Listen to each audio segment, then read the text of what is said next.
Imagine a room so secretive that no historian dared speak its name for centuries.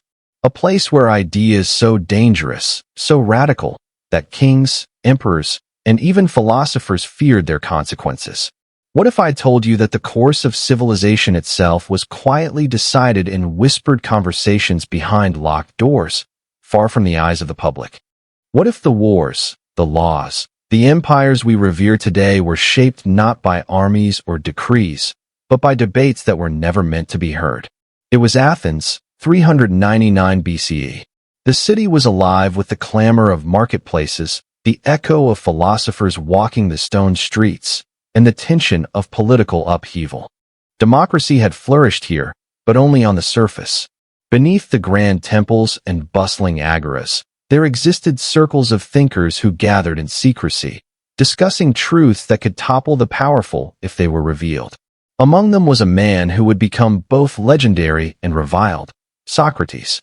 To the untrained eye, he was merely a gadfly, questioning citizens about virtue, justice, and the soul. But behind closed doors, in dimly lit courtyards and private homes, he presided over debates that challenged the very foundations of power. They were not debates of philosophy for leisure. They were battles of influence, carefully steering the minds of Athens' most important figures.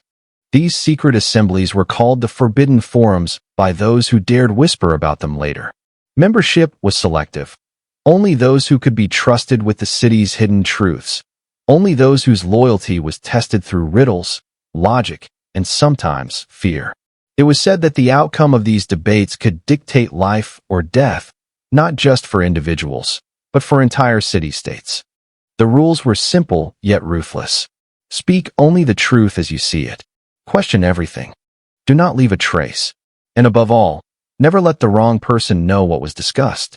Because a single leak could mean the collapse of an alliance, the ruin of a career, or a public execution. This was a world where words were sharper than swords, and ideas could kill. One evening, as the sun dipped behind the Acropolis, a gathering took place in a secluded garden.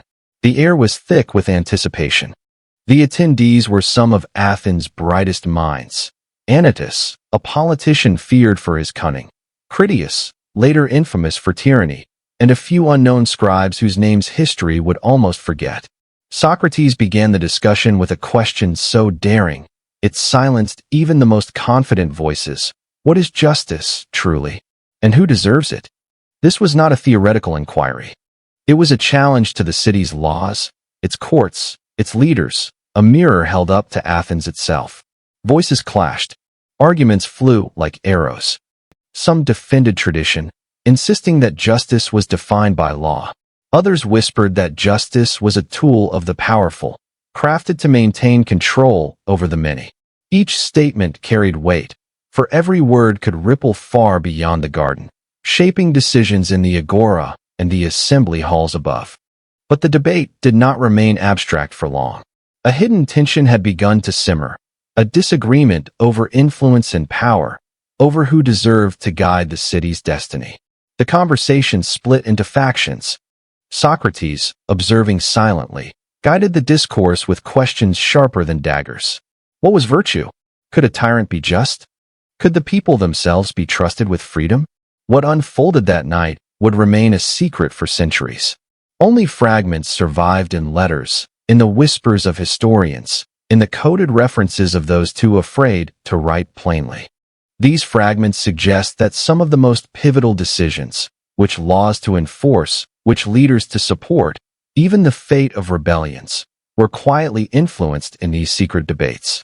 Athens, the cradle of democracy, was as much molded in shadow as in sunlight. But here's the twist. Not everyone left the garden unscathed. By the next morning, alliances had shifted. Some who had spoken boldly would find themselves outcasts.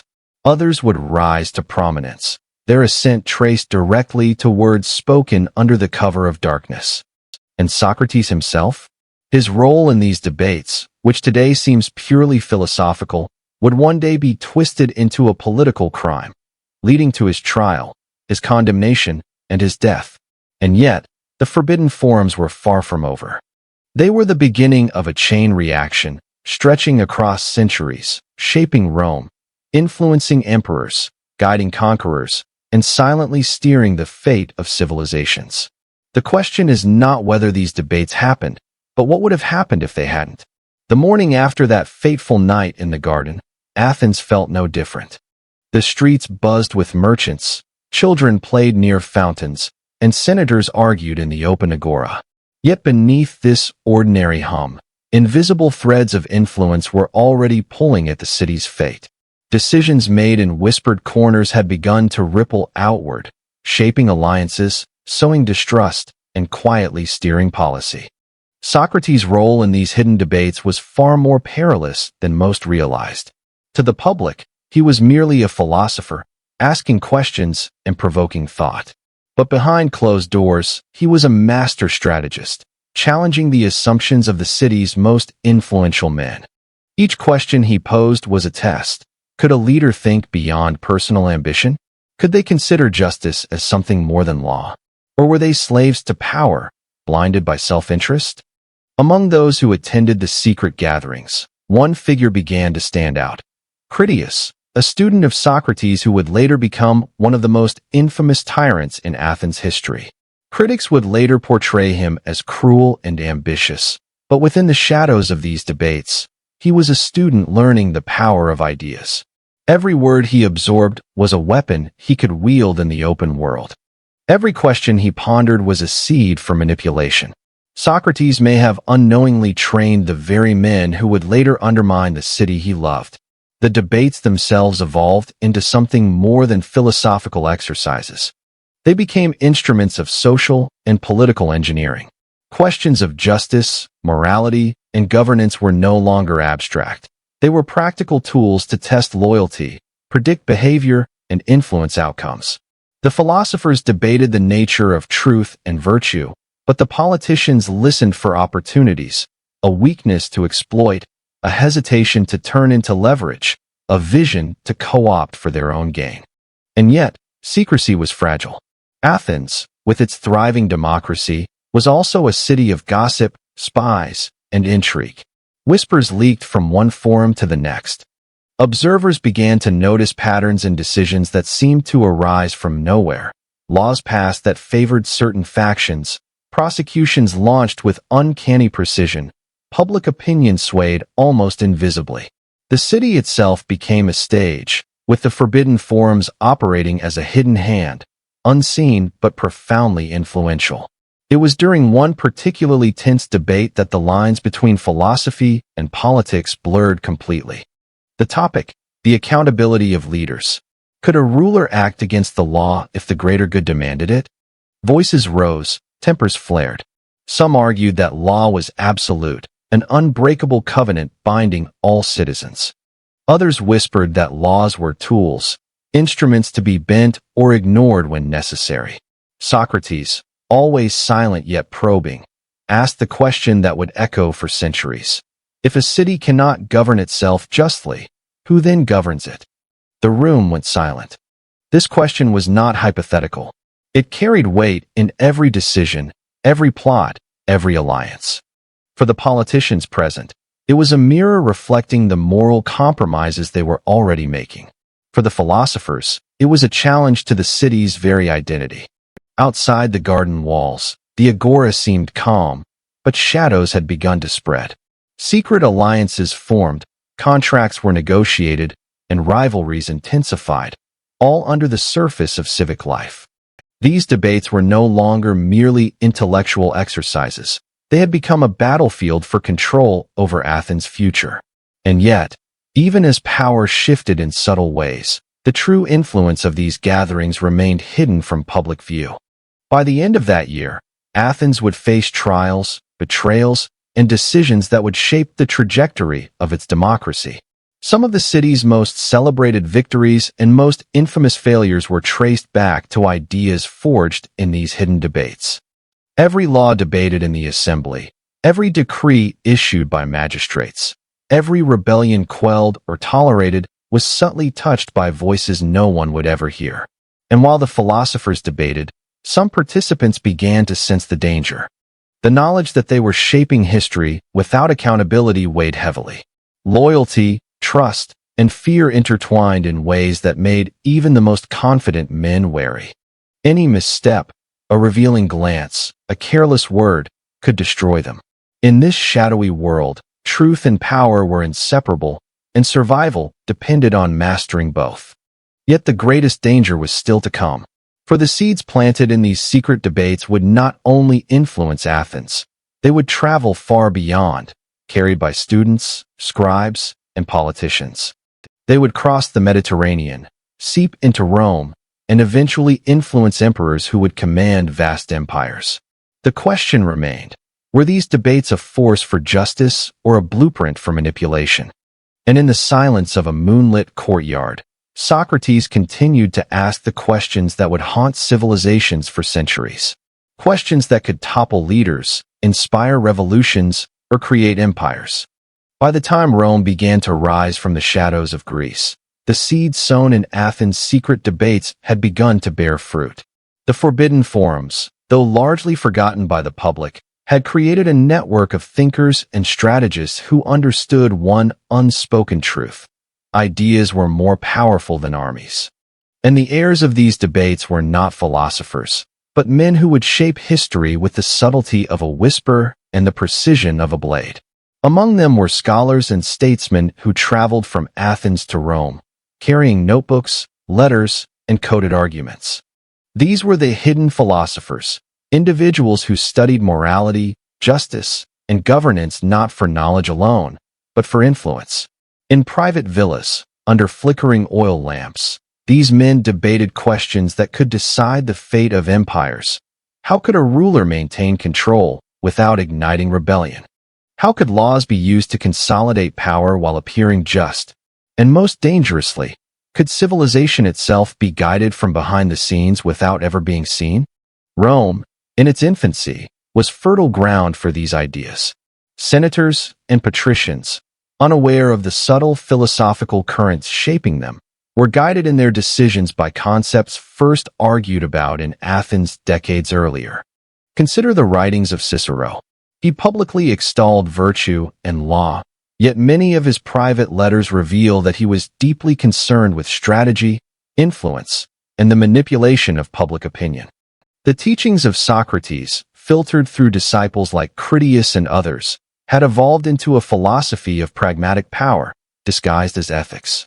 But these hidden philosophers were not universally trusted. Rome was a city of intrigue, assassination, and shifting alliances. A single misstep in conversation could end in exile or death. And so, they created their own secret councils, modeled after the forbidden forums of Athens. These gatherings were smaller, more elite, and more dangerous. Members were chosen not only for intelligence, but for discretion and ruthlessness. Every word spoken was weighed, every opinion tested, every silence recorded. These councils did not merely theorize. They planned, predicted, and executed strategies that would ripple through Roman politics for generations. One particularly infamous council met in the shadow of Capitoline Hill, where the flicker of torches revealed faces both familiar and feared. Among them was Julius Caesar, still a young politician, and a handful of advisors who would later rise to prominence. The debate was intense, revolving around the concept of legitimacy. Could a leader seize power without undermining the perception of justice? Could laws be bent to secure control while maintaining loyalty? These were not idle questions. Rome itself was a city teetering on the edge of civil war. The answers discussed in that hidden room would later inform Caesar's campaigns and political maneuvers. The discussions were philosophical, yes, but their consequences were brutally real. Decisions on taxation, military deployment, and alliances were influenced by these debates long before public proclamations were made.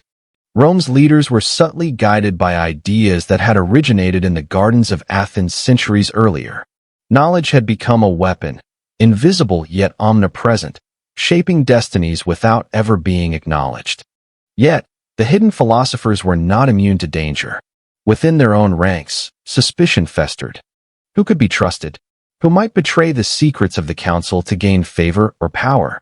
History is filled with accounts of sudden deaths, mysterious disappearances, and public downfalls that may have been tied to these clandestine gatherings. One misjudged word, one misinterpreted gesture, and centuries of influence could collapse in an instant.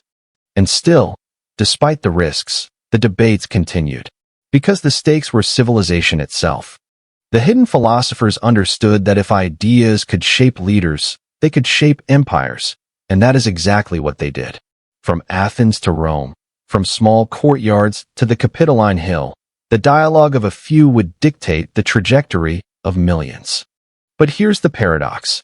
These debates were meant to remain secret, yet their influence is unmistakable.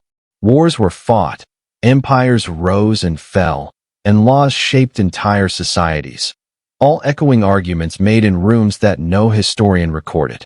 And as the centuries passed, the line between philosophy and manipulation blurred. Were these men guardians of wisdom or silent architects of control? The true revelation of their work would only come later, when scholars piecing together letters, fragments, and whispered accounts began to recognize a pattern. The course of human civilization had been quietly steered, guided by ideas that were never meant to be heard. And yet, even as empires fell, new generations of secret debates emerged, each one building on the hidden legacies of the past. By the 1st century BCE, Rome had transformed from a republic into an empire teetering on the edge of absolute power. And with that transformation came the perfect environment for the hidden debates to flourish once more. The Senate, the heart of Roman governance, became more than a forum for lawmaking. It was a stage where influence and perception were as critical as actual authority.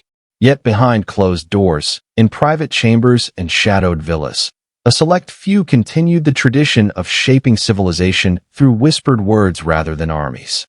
These secret councils were not casual discussions. They were arenas of strategy, risk, and survival.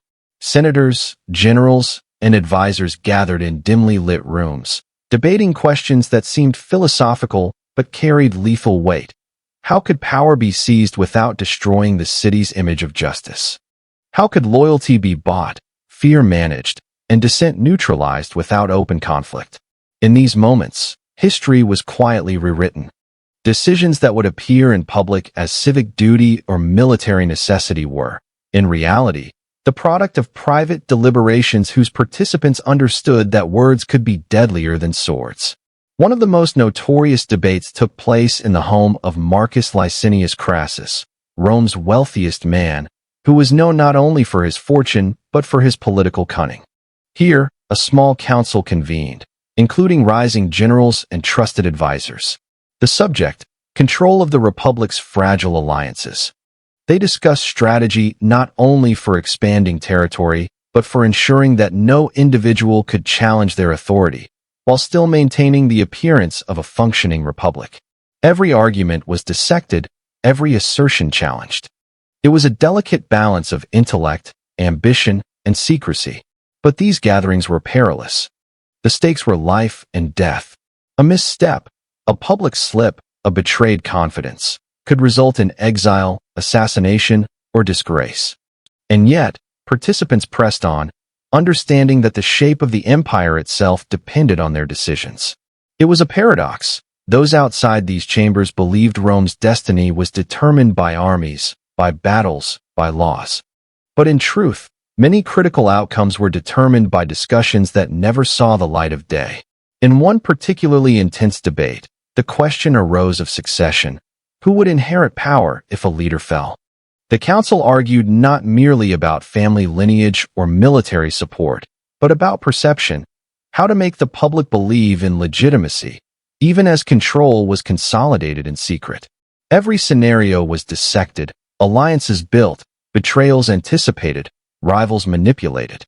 The result of these debates would later manifest in the carefully orchestrated rise of Julius Caesar, followed by the ascent of Augustus, who would reshape Rome forever. Even as Rome expanded, the lessons of Athens persisted. Influence was invisible but absolute.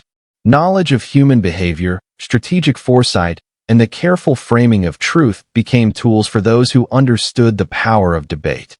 Laws, edicts, and reforms often carried the veneer of public interest. But beneath the surface, they were guided by ideas tested in secrecy, debated among those who understood the long game. Yet there was always risk. Some council members began to realize that controlling perception was as dangerous as confronting enemies openly. Rumors of secret alliances, assassinations, and manipulations circulated, often based on whispers from one chamber to another. The hidden debates, powerful as they were, could also become a source of vulnerability. Trust was fragile, loyalty conditional, and a single miscalculation could topple centuries of careful planning. Despite the danger, the tradition endured. Rome's rise and fall, its triumphs and crises, were all shaped in part by these clandestine discussions. The Senate may have debated laws, but the councils shaped history. The empire's fate was guided not just by generals and soldiers, but by the architects of ideas, the men and women who understood that the future could be steered through questions, rhetoric, and strategy. And as the empire reached its zenith, the secret debates began to expand beyond Rome, touching the fringes of Europe, the Middle East, and North Africa. Knowledge, once concentrated in secret forums, began to ripple outward, influencing scholars, rulers, and merchants who would unknowingly continue the work of these hidden philosophers. The question that lingered, though, remained unresolved. Were these debates a force for order or a blueprint for manipulation? By the time the Roman Empire had stretched across continents, the legacy of the secret debates was everywhere, but almost entirely invisible.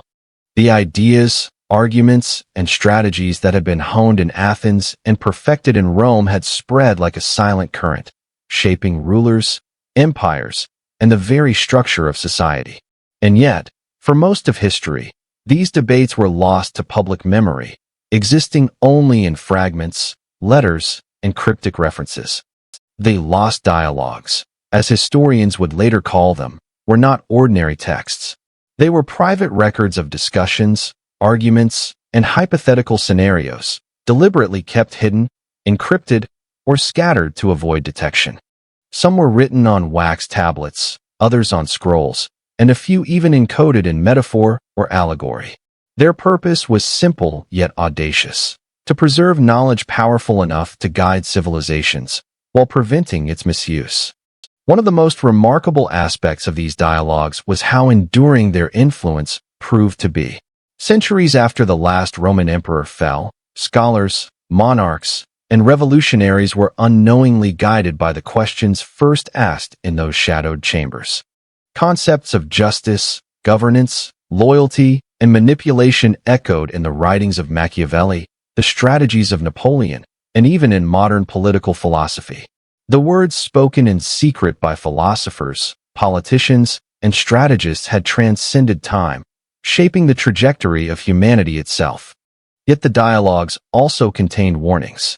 Many passages explored the dangers of unchecked power, the fragility of trust, and the consequences of using ideas as tools for control. They revealed a profound understanding of human nature, that civilization is not merely built on laws or conquests, but on perception, belief, and the invisible currents of influence. Those who could master these currents could guide nations, but they also risked becoming tyrants in the shadows, manipulating countless lives without ever facing accountability. The lost dialogues are perhaps the ultimate mystery. They hint at decisions that altered history, but their full content may never be known. What if some of the world's greatest events, wars, treaties, revolutions, were not simply the result of circumstance, but carefully guided by hidden councils debating outcomes in secret? What if the civilization we inherit today is, in part, the product of whispers and questions meant for no one's ears? And here lies the haunting truth. Even now, in an age of information, secret debates continue. Governments, organizations, and powerful individuals still gather to shape societies through conversation, persuasion, and influence, often unseen, almost entirely unrecorded. The pattern that began in the gardens of Athens and the villas of Rome has never truly disappeared. So when you consider the rise and fall of empires, the revolutions that reshaped nations, or the laws and norms that guide our daily lives? Remember this. The greatest forces in history were not always armies or kings. Sometimes, they were questions asked in whispers, ideas tested in shadows, and debates conducted in secrecy. Civilization, in many ways, was never fully public. It was crafted in the quiet, deliberate conversations of those who understood the true power of thought.